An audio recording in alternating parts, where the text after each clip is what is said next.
paternalism. Start with restriction of a person's liberty against his will for his own good, against her will for her own good. So, but these three phrases in the stipulative definition, they're all they need explication, and they're all controversial. So just let me go through just a little bit. So just take the phrase, it's restriction of liberty against your will, right? So one complication is that we believe an individual can, has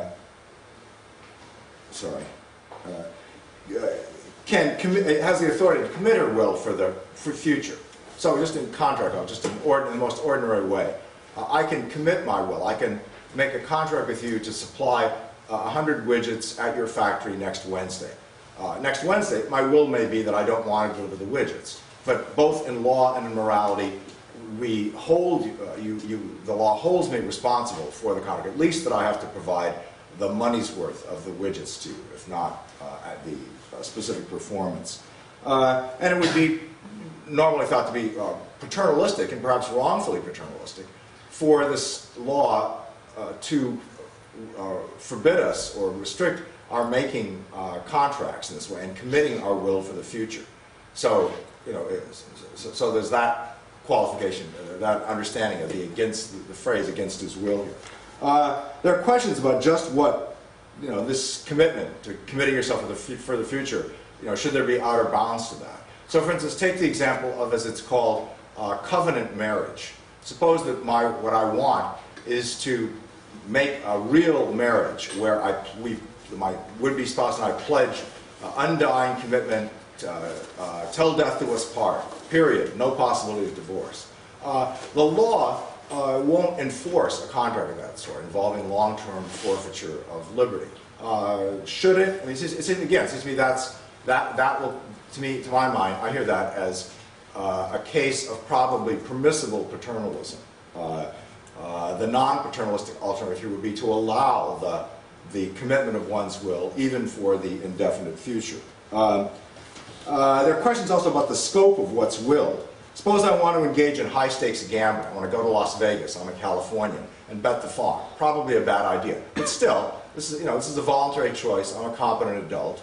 I may lose, but that's the bet. That's, so to speak, within the scope of what I'm intending to do. That's covered by my voluntary choice. But how far does that extend? Suppose you know that the casino is going to burn down while I'm inside it, and you propose to restrict my liberty on that ground, right? Is my free and voluntary choice, I'm insisting on my rights to go to the casino and gamble, does that cover that eventuality of the casino burning down, which I say I haven't thought of, I have no reason to think of it.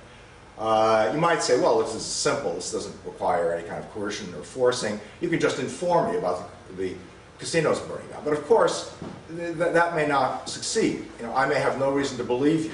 So again, this would be an instance I would think of as allowable paternalism. But any event, there's an issue here in understanding the paternalism as restriction of a person's liberty against her will for her own good. And there's this, we have to fuss about what really is involved in this against her will part of it.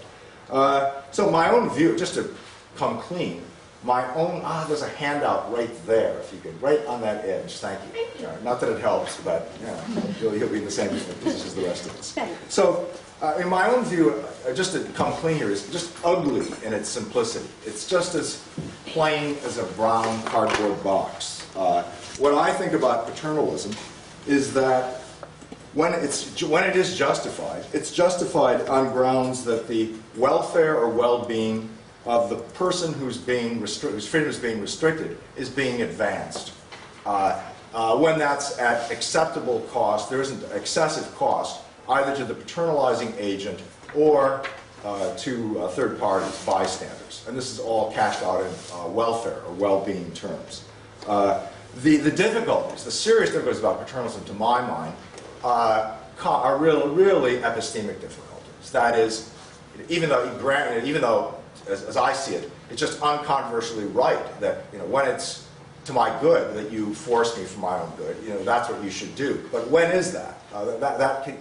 We're often in an uneasy epistemic situation with respect to that, even if there is a fact of the matter factually, empirically, and normatively. But still, I may not know. And I think on the ground of the level of policy and law, a lot of the restrictions that we had, policy restrictions about, in the name of anti-paternalism, forbidding agents in certain positions and certain roles to intrude on others' freedom of action in certain ways. I think a lot of those rules and provisions are shaped by sort of epistemic considerations about who's in a position to know.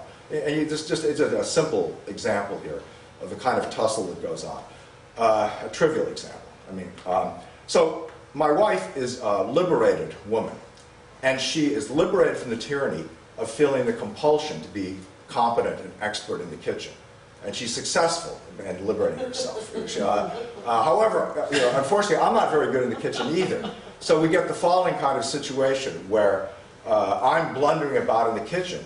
And here I would think, this goes back to this issue, what is paternalism? Restriction of freedom against the will of her own good. I count this as paternalism, and maybe even wrongful paternalism. Not just restricting your freedom, but giving unwanted advice, right? So I'm blundering about in the kitchen. My wife is giving unwanted advice. I might say, who are you to tell me? What's your epistemic authority? But of course, epistemic authority is comparative, right? My wife, from my wife's standpoint, she may be in the position of knowing that I don't, I burned my Julia Child cookbooks 30 years ago, plus all the other cookbooks. I don't know much, but still, it's comparative. Here's this blundering idiot. Compared to him, I still may be in a position to know better. Or even if I'm not in a position in general, I still might know right now putting that stuff into the soup is going to spoil everything, and it won't be for your welfare, Dick, to continue in that vein. So again, it's a trivial example. We'll talk today about issues and cases that are not trivial at all, but I think the same sorts of worries arise. Okay, so restriction. It's just to go through the phrase. It's restriction of a person's liberty for her. So one question is what counts as restriction of liberty, and does paternalism always have to be restriction of liberty? I was saying maybe unwanted advice. Maybe sometimes expanding your options can be paternalistic and wrongfully paternalistic, right? I may be pledged to go on a diet, and maybe I've even secluded myself in a Tucson resort where you can't get any donuts to lose weight, and you may be wrong. You may think I'm being priggish, and why not lighten up, Arneson? And for my own good, you may be offering me donuts. Expanding my set of options, not restricting my liberty. But again, you might think that, in some cases, that might count as a kind of interference that counts that ought to be classified as paternalism. So restriction of a person's liberty, against her will, problematic, for her own good. Now, about that phrase, I just want to say that you get, in order to give paternalism a run for its money, can there be sensible paternalism? When is that? You have to be working with a sensible conception of benefit or well-being or what's in a person's interest. That's a big topic. I can't go into that now, but I just want to flag that you may think paternalism is bad, but if you have the idea, for instance, that paternalism is restricting a person's liberty for her own good, where that means for the satisfaction of her desires, then you might think, well, why is that such a big deal? But maybe just because you have that's a bad notion of what it is for something to be in someone's good. If I orient my life around throwing rocks at ducks, that's my overall life aim and lifetime desire. Restricting my liberty in order to enhance that project may not be worth much. But I think what's wrong here is that's not a problem that paternalism couldn't be justified. It's that we've got our hands on a not very good notion of what it is to be for someone's good or in someone's benefit. And that's a big topic, but let me just state dogmatically what I think a more detailed investigation would show, which is that I think more than outside of philosophy journals, there's really quite a lot of agreement on this.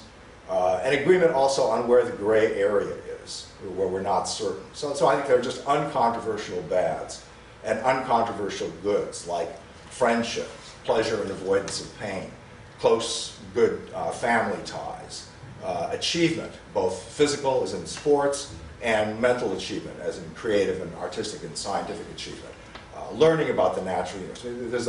you get those things, you've got a good life. You don't get them, you don't have a good life, independently of your own subjective attitudes or beliefs. But anyway, all I want to say here is that the against, the for her own good phrase has to be spelled out with sensible notions in the context of what really is. We have to be sure we're really talking about sensible notions of what's a benefit. Well, you might say, why fuss about these definitions or clarifications of the concept? I mean, why can't, you define paternalism one way, I define it in another way. So some authors, for instance, think, why restrict paternalism to the two, that it's got to be restriction of your liberty for your own good? I mean, we might think, say, it's, Shauna Schifrin, for instance, says, look, if you are interfering with the freedom of action of someone and their legitimate sphere of authority, that can be unwarranted. And for instance, as a parent, I may have a legitimate sphere of authority to be taking care of my children. And that's a legitimate sphere of authority, even if I'm an inept parent, at least up to a point. So that you would be wrongfully paternalistic to be interfering with my liberty to parent my children as I like, even though you're intervening for the sake of the third party, the child, not for my own benefit, right? So, I mean, so why argue about this? So let's say paternalism sub 1 and paternalism sub 2, we can just define terms however as we like. That's correct, but I also think that it's really no different in ethics than in science. In science, if you look at it, we work very hard to get the right concepts for asking questions so that we can get answers and develop theories that will really get a handle on what the world is really like, right? So it's, getting the right questions, which means getting sensible concepts that are of use for theory. That's part of the game. And in ethics as well, I think. It's a matter of getting concepts that will be useful tools for building normative theories and getting clear about the principles that should determine how we should live and how to act. Okay, so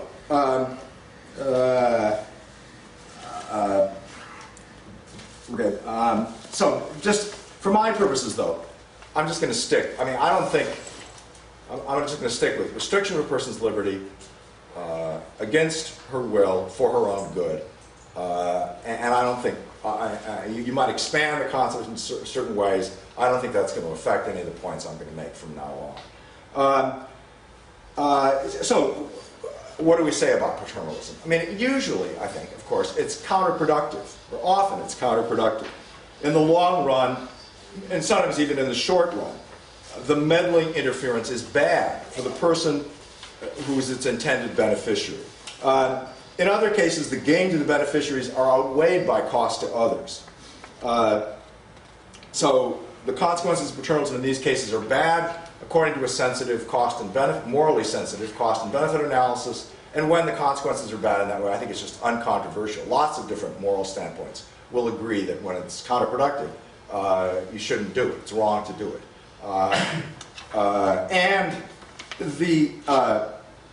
In his classic polemic on liberty, John Stuart Mill was so impressed by the negative consequences of most paternalism, and so doubtful that in practice we can find, there will be cases, I mean, in principle, Mill's a consequentialist. In principle, there will be cases where paternalism is the right thing to do. But how do we decide those cases? We're not very good at identifying those cases and distinguishing them from the many cases where paternalism is a bad idea and will have bad consequences. That being so, he thinks it's a good idea of a sort to have just a blanket prohibition at the level of practice. No paternalism at the level of individual action or at the level of state policy. Not because it's wrong in principle, but because as a practical matter, we get best consequences if we adopt a strict taboo against paternalism. So in my terminology, Mill is not a principled anti-paternalist. It's not at the level of fundamental moral principle that one should never do this, but just at the practical policy level. Right? There'll be different levels of policy implementation. There can be just sort of little rules I make up for myself. There can be social norms. There can be laws. I think actually the level of public morality is also a level of policy. And so Mill is opposed at the level of policy. I think Mill's absolute ban as a policy matter is just overblown.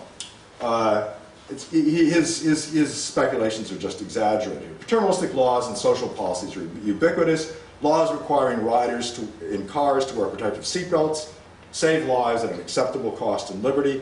The vast panoply of laws regulating the sale and purchase of medical and pharmaceutical, medical and recreational drugs, including some straight prohibitions. I think on the whole, you can tweak it, but surely on the whole, that set of laws is beneficial. The same probably holds in the realm of private decision-making.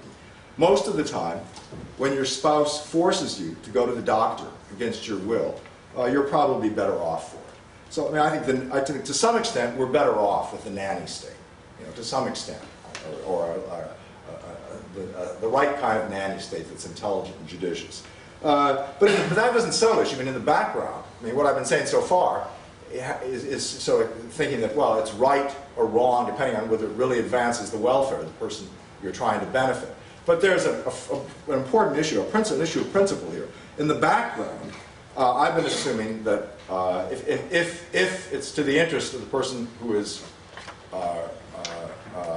restricted, then go for it. But there's an issue of principle, and there are that this is a controversial assumption, and some people will espouse a principled anti-paternalism. The principled anti-paternalist says we are bound by moral duty to refrain from engaging in paternalism, even when the consequences would be beneficial. Right? There's a right that blocks us from doing it, even if that would produce the best outcome.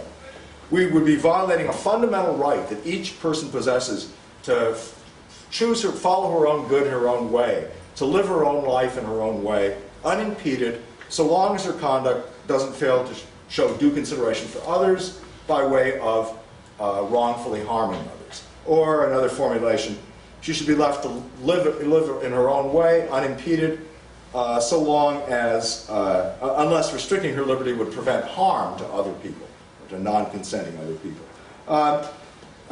Principled anti-paternalism could either be absolute and exceptionless, you've got an absolute right, whatever the consequences, or it could be moderate and allow exceptions, that if the consequences of not infringing the right of paternalism are too great, then it gives way. My own view is pro-paternalist, both at the level of principle. I don't think there's any principle. I'm not a principled anti-paternalist. I don't think there's any bar in principle. I don't believe in such a right. And at least at the level of principle, of moral principle. At the policy level, it gets complicated. And at the level of policy, I'm in favor of paternalism with an asterisk. I don't have this essay, and the talk that I'm going to give, I don't have any knockdown argument against principled anti-paternalism. If you think there's an absolute right not to be interfered with, I don't have any argument that will sway you. As much as I try to do here is that I think principled anti-paternalism gets defended by hot air, inflated rhetoric, bogus arguments. So I want to deflate a little bit. In particular, I want to say a little bit, I'm really just going to be scratching the surface. I want to say a few things about autonomy and coercion, with a view to showing that it's tempting but wrong to appeal to these notions to shore up the bare, undefended claim that each adult person, has a strong moral right to personal sovereignty, which is just the condition of being free from paternalistic interference. So,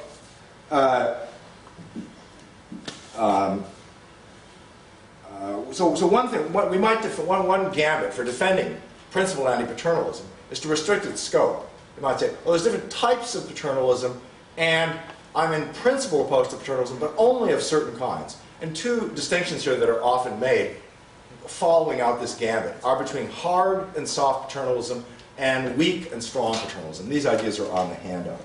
So the defender of soft paternalism holds that it's sometimes morally acceptable to engage in paternalistic restriction of liberty, but only to protect an individual who is incompetent, i.e. mentally retarded, suffering from severe emotional illness or the like, or a competent person but whose choice that's being restricted is not sufficiently voluntary. And voluntariness has several dimensions. I'll just take that as an intuitive notion. I won't try to go into what it is to be substantially voluntary or voluntary. But if your choice is voluntary enough, then we may not intervene. The hard paternalist is willing to countenance paternalism of a competent agent or when the choice that you're interfering is fully voluntary. So one way to shore up a kind of principled anti-paternalism is to say, well, it only applies to we're only against hard paternalism. The right is against hard paternalism, not soft. Another distinction here is between strong and weak paternalism, where the weak paternalist will countenance restricting someone's liberty by way of making them take another means to a goal that the person herself embraces and is trying to fulfill. So my big goal in life is to go fishing in Alaska, and the boat leaves in 5 minutes. I think the boat dock is this way, but it's actually this way, and you coerce me to get to the boat dock in time so I can fulfill my cherished life ambition. That would be weak paternalism. Strong paternalism is where you're restricting someone's liberty in order to help them attain a goal that they don't embrace and are not now striving to fulfill. In these circumstances, would not strive to fulfill. And so I don't think these. It's not that these distinctions never matter or would make a difference, but I'm very skeptical of the idea that you can defend that there's a defending principled anti-paternalism, restricting it to no hard paternalism and no strong paternalism. I don't think that really helps, because the fact is that there are fully voluntary choices of competent agents directed towards the goals that they want to achieve that are just wrong, and so evidently wrong that that it can be definitely in your interest to be restricted. So just an instance. Take, for instance, laws requiring people traveling in motor vehicles to wear protective seatbelts. This law is not coercive, is not paternalistic with respect to most people who, let's say, it's likely approved by most people as applied to their own case because they value the safety the seatbelt affords, and they worry that they'll be carelessly or lazily neglect to put on the seatbelt in the absence of some kind of legal enforcement. The legal enforcement helps you to do what you want to do anyway, but you wouldn't necessarily do in each particular case. But not everyone takes this view of legal prohibition.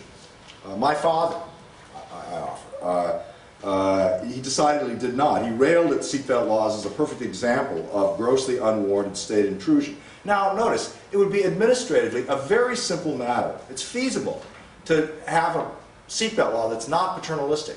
That is, the law only applies to individuals who register with the government, the agency that's charged with enforcing the law, and indicate their willingness to be subject to this enforced safety measure. So maybe you and I would register and my father wouldn't. The revised legal policy would not restrict anyone's liberty against his will for his own good, except the stray person who registers and then changes his mind. I suppose that's de minimis. But most governments that establish and enforce seatbelt laws do not put this suggested revision in place. It seems to me that strongly suggests that there's support for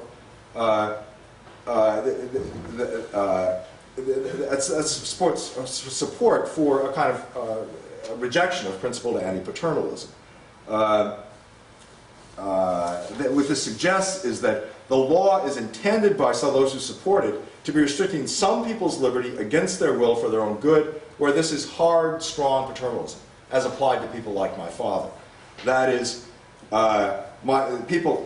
are people who are competent, and the choice is sufficiently voluntary, but they resist the application of the law to their own case, and they do not embrace the goal of seeking to advance their safety in this way. They reject that goal of seeking safety by way of wearing a seatbelt. So this is hard, strong paternalism.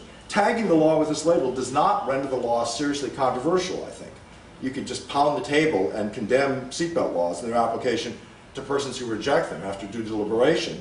But I think the better response is to allow that restricting people's freedom to refrain from wearing protective seatbelts only trivially restricts their freedom, whatever they subjectively think, and confers on them a significant increment of increased safety. It's justified in this basis, despite their protestations.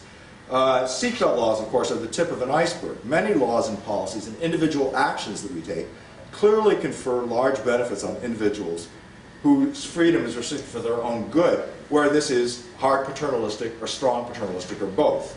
appreciating and reflecting on this face, you could bounce back and say, okay, then I reject these laws, and I reject these policies, and I reject these individual actions, because I'm a principled anti-paternalist against strong paternalism or hard paternalism or the combination. But at least you can do that, but the rejection here can't claim to be echoing plain common sense opinion in this domain. I think plain common sense opinion, for whatever it's worth, is more on my side. Looking at autonomy and coercion considerations. Reflection on the value of autonomy and the wrongness of coercion might engender support for principled paternalism. Now, I'm not sure exactly what the line of thought is, but maybe something like this. Coercing a person is a presumptive violation of her autonomy. Paternalistic restriction of liberty is a presumptive violation of her autonomy. Maybe the combination, paternalism that takes a coercive form, is an especially egregious affront to autonomy, so especially terrible. The suggestion then is that considerations of autonomy and coercion interact to support principled anti-paternalism. But I think canvassing some ideas of autonomy and ideas of coercion, I think this suggestion fizzles out inconclusively. And most of what I want to say here is on the handout.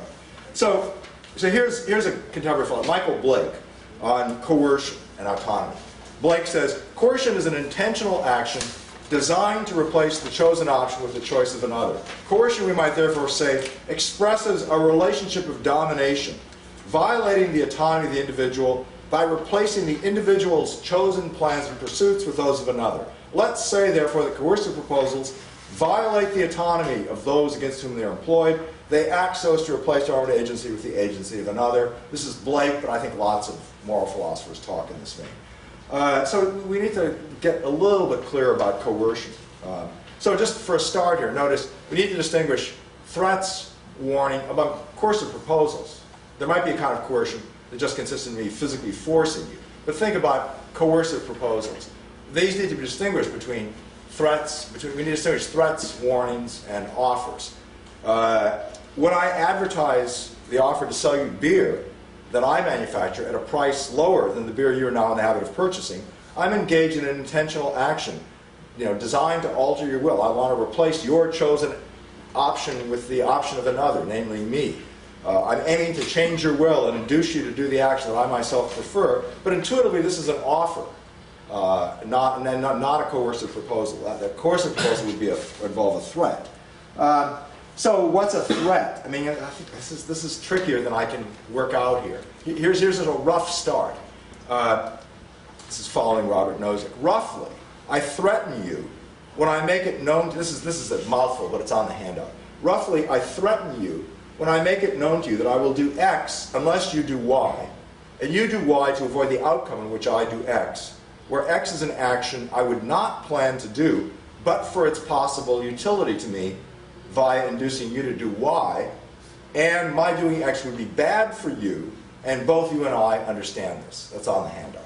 So this is only roughly so. Actually, I think you can think of offers that would meet this condition that still intuitively are offers and not threats. But I think it's roughly on the right track. Leaving those niceties to the side, so is there really something in the action of forcing someone to bend to one's will that's intrinsically morally repugnant? You might suspect that a lot hinges on the motives that prompt the bending and the reasons that might be adduced to justify it. So notice, for instance, the criminal, just on the definition given so far, the criminal law imposes heavy penalties for committing certain types of homicides that qualify as murder. Right? So a murder conviction might result in a lifetime prison sentence or the gallows or the electric chair in some jurisdictions, in Texas certainly. So these are fearsome penalties, right? But so take my relation to my wife, say. So there are these heavy penalties, but I'm not coerced, if all goes well, by these heavy penalties into not murdering my wife. Why? Because the penalties are just, if all goes well, the penalties are just an idle wheel. I don't have any effective desires to murder my wife. And I have completely independent motivation and justification. The things that lead me not to take up the axe or something have got nothing to do with the criminal law. They have to do with the fact that, I love and respect her or whatever. Whatever. It doesn't matter. But suppose, but then, it's an idle wheel, and so in that definition of coercive proposal, it's a threat. It's got to be a threat that's effective, that makes you, that induces you to do something different. But here the threat is just an idle wheel. So however big, suppose the penalties for murder were torture and execution. Still, it's an idle wheel if I don't have any desire. But suppose things are not going well. So if in the good case, where I have no desires, I'm not coerced. So whatever threat to autonomy is involved in coercion is not in play here. Suppose things do not go well. I get these really vengeful, angry desires, and I would kill my wife, but for the thought, wait, if I take up the axe, it'll go worse. The police will get me, a trial, my picture will be in the papers, the gallows, prison. I don't want any of that. So in that case, here the threat is effective in altering my will. If I'm induced not to murder. So there's something is wrong in this situation. My autonomy is being violated by the criminal law in this case, right? Because it's a coercive threat on some notions of coercion. But look, in this situation, granted that there are good and sufficient moral reasons for deterring this kind of homicide, the kind that I'm thinking of doing, it's just built into the situation that this kind of coercion threatens my autonomy, but it's better that my autonomy be violated in this way than the alternative of not violating my autonomy, and then I carry through the murder, right? So the situation then is that either, if there's good and sufficient reason to deter a kind of action, then either, however coercive threats you announce, they're not coercive because they don't affect my decision making if I don't have the evil desire. Or, if I do have the evil desire, and I really am coerced, my autonomy is not such a big deal anymore. Right? It's built into the example that doesn't, So, and I think what's true, what I've said about murder, the same things can be true about paternalism, paternalistic restrictions. Right? That, if, sometimes either I'm, the laws for the most stupid thing in the world call it X. Let's just suppose the laws forbid X. In the good run of cases, I have no desire to do X because it's the most stupid thing in the world. And then I'm not coerced.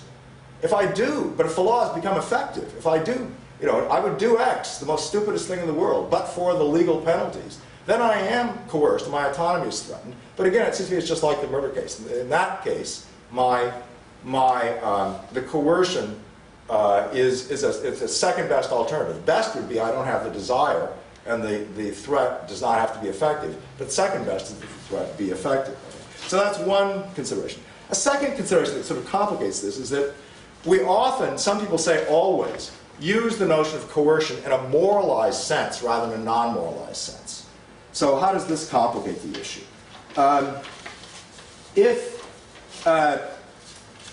In a moralized sense, a person is not coerced unless she's subject to a wrongful threat that leaves her no reasonable alternative but to do what the threatener demands.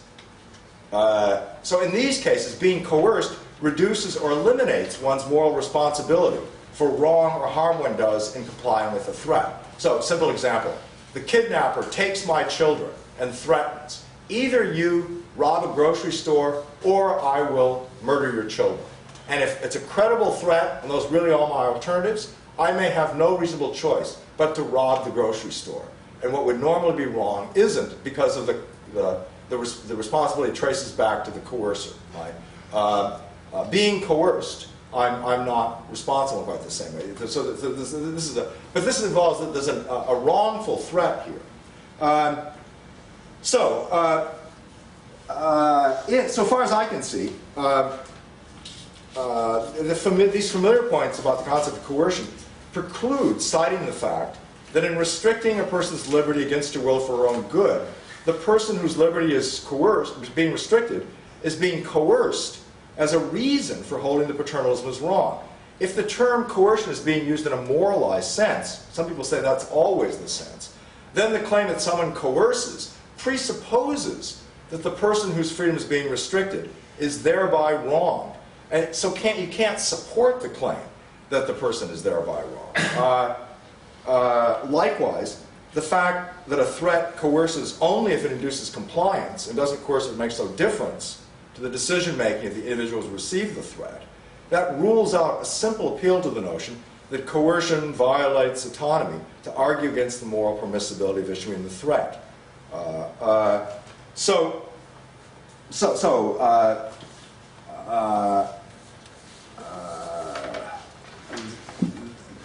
in the moralized sense, so it seems to me that, if we think through the notion of coercion, it's just not going to serve in the way that often rhetorically it's used to support a kind of principled anti-paternalism. So that's the first, that's coercion. So just a couple seconds on autonomy, notions of autonomy. The main point I want to make here is that there are lots of different notions of autonomy. It covers a lot of ground, plays various roles in our normative discourse, and we use it in different ways. That's fine, that's not an objection. That's not problematic. But when one advances an argument that invokes the idea of autonomy, you need to take care that we understand what concept we're invoking. So I'm going to look through several notions of autonomy to see if some might fit hand in glove with principled anti-paternalism, and the search is unsuccessful. Right? So that's the plan. So in one sense of the term, autonomy is a virtuous character trait of a person. You're autonomous if you're self-governing. What does that mean? The self, it means that your will is governed effectively. The self is the will. So your will is disposed or set in the proper way. That's what it is to be self-governing or autonomous in the virtue sense, right? Perfectly sensible way of using the word. We use it all the time in this way. Being autonomous conceivably might be something that just happens. Standardly, we have to work at it. It's a kind of achievement. And also, we can make sense of being autonomous at a single moment, but more as a character trait, we tend to think of it as something that you attribute to a person over a stretch of time. Not necessarily over a whole lifetime, but at least over a considerable stretch of time. Some failures of autonomy are easy to recognize in this sense. Consider an unwilling drug addict. My life is oriented around getting and using recreational drugs such as heroin. My stable, strong, felt desires do not include using drugs, and in fact conflict with it. I want to go to college. I want to get married. These things conflict with the heroin usage. I don't want to use drugs. I don't want to be the sort of person who uses drugs. My considered judgment in a cool hour is that the life I'm leading is not a good way to live. I don't live according to a plan of life to which I'm committed. I'm ruled by a craving that I repudiate. So I'm not autonomous, not self-governing. So the contrast would be with the righteous dope fiend, who also carries out a life that's oriented around getting and using heroin. But in living this way, he is fulfilling his most important, strongest, stable desires. He identifies positively with the desires in which he acts. He wants to use the heroin. He wants to use the heroin. He wants to be the sort of person who uses heroin, and so on. His considered judgment, his reflective judgment, is that the life of a heroin user is a worthy, desirable way to live, unlike you straights. No offense if some of you are heroin users out there. He endorses the desires in which he acts. He acts according to a plan of life to which he's committed. So there's several different notions here, and people have opted for one or other notion as the key notion in the virtue of autonomy. So on the handout I go through some. One idea is the autonomous person is strongly disposed to choose actions that she believes will satisfy her stable, strongest desires. Alternatively, second, the autonomous person is somebody who's strongly disposed to act according to her highest order desires. She acts in ways she believes will satisfy her desires that are not in conflict with any of her higher order desires. So if I want to use heroin, it's not the case that I don't want to use heroin. Or if I want to use heroin and want to use heroin, I don't. We keep going up. Okay. The third, the autonomous person is strongly disposed to act according to her considered judgments as to what ways of life are desirable, what courses of action she has most reason to do.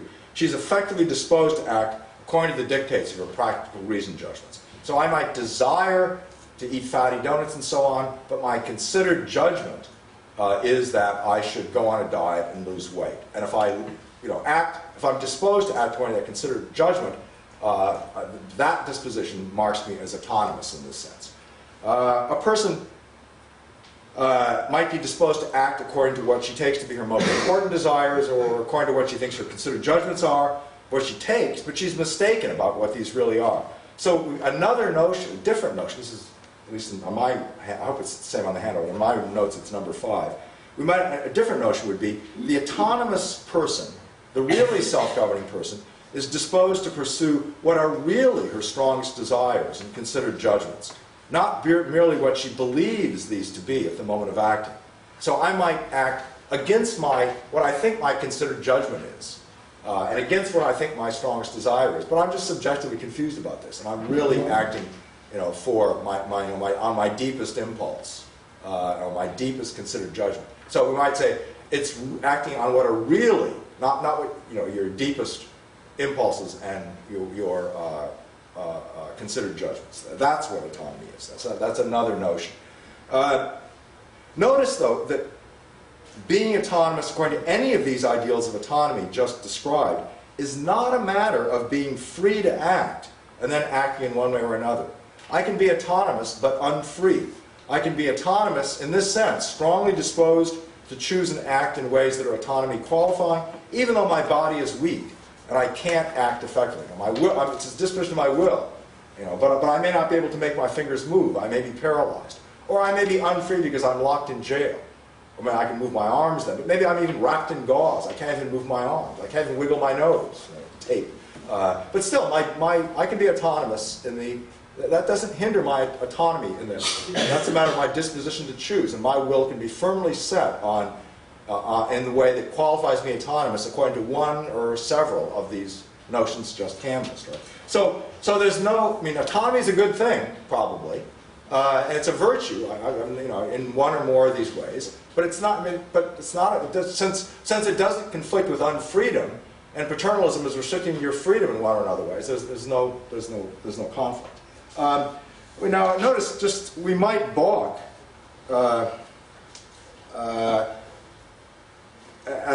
we might think we need something more is needed for autonomy. Suppose that I'm acting throughout my life on my current desires, but if my strong desires changed, I'm acting on my current considered judgment, but if my judgment changed, my behavior wouldn't alter. My disposition would still be to act on my former judgment. So we might think that there's some counterfactual test that has to be settled. It's not just that your actual desires rule the roost, your actual considered judgments rule the roost, but that if you were to change, your disposition would change. So we may have to fancy this up. Or in some cases, suppose I go for the considered judgment kind of autonomy. So suppose I'm acting according to my considered judgment, but the problem is my considered judgment is always hijacked by my desire of the moment. So when I look into the refrigerator and I see the beer, then I don't just form the desire for the beer, I form the judgment. Beer! What a great idea! That's terrific. That's the best thing possible. I'm on a diet, but then when I see the big donut, I don't just get the desire for the donut, I get the judgment. Donut, much better than you might have thought. New reasons to favor donut eating. So my judgments might be hijacked by my desires. Right? So we might want to fancy it up and rule that out. But again, that isn't going to affect the basic point. Autonomy as a virtue is just orthogonal. It's independent of restriction of freedom, so it's not involved in the paternalism discussion. There's another notion of autonomy I just mentioned for completeness. I think it's on the handout that I like. I think this is what really makes most sense. That's the autonomous person, the virtuous person. We are people with rational agency capacity. We're not plants, we're not cacti, we're not even dogs or cats, although they have some rational. But we're rational agents, but imperfect. So as a rational agent, it seems to me, one has a will, a kind of a will you can't disavow, to act according to the reasons that there are. Being rational, the will is to follow the reasons there are. And to perceive them correctly and to act on them. So in this sense, the autonomous person is ideally reasons responsive. You're autonomous when you act according to the reasons there are. Acting on what I subjectively take to be good reasons is not being genuinely autonomous, because as a rational agent, I cannot at the deepest level will to act on garbled reasons or cognitive errors, such as when I try to add up 2 + 2 and get 5. My deepest will can't be aligned on that, even if my desire is to go for that. So I actually think there's quite a bit to be said about this. But again, if I can just think about it, this is going to be this is going to be This isn't going to interact. We're not going to get pro-autonomy reasons that are then going to restrict paternalism. Except, people need the freedom to learn from their own mistakes, and it might be that you develop the notion of autonomy by giving some freedom. So in that sense, there is a connection. But straightforwardly, since being paternalized or not is a matter of whether your freedom is restricted, and whether you're autonomous or not is not a matter of whether your freedom is restricted. So these are just different discussions. Okay, there's another perfectly legitimate notion of a sense of autonomy, completely different from this, in which it's not a trait of a person at all, but rather a condition that a person might enjoy, and maybe some of us think that she has a right to.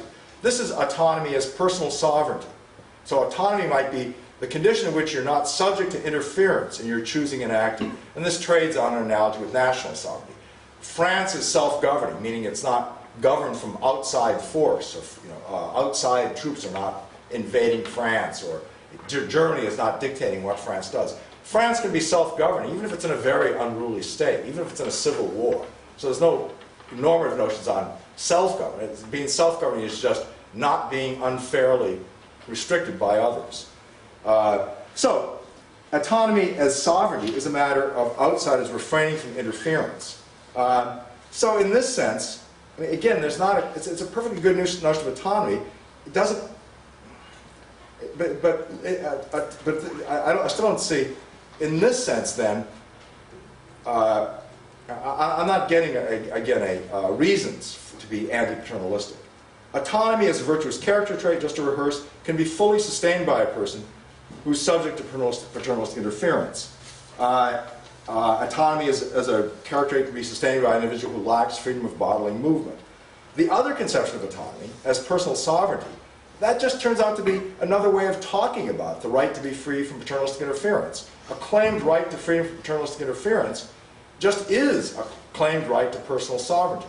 Since autonomy as personal sovereignty is identical to freedom from paternalistic interference, you can't support the claim that each person has a right not to suffer paternalistic interference by adducing the claim that each person has a right to personal sovereignty. This would be just tantamount to a claim to try to justify, I try to justify the claim that we have a right to free beer by just repeating the claim, by saying we have a right to free beer.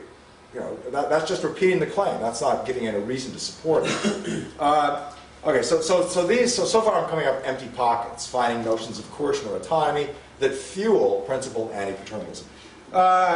There's another broad family of notions. This is a kind of hybrid conception. I think I'm going to stop you because I've gone on. But in the hybrid conception, I'll just state what this is.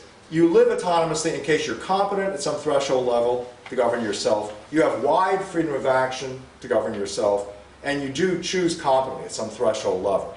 And in this sense, restricting your freedom can restrict your autonomy in this hybrid sense.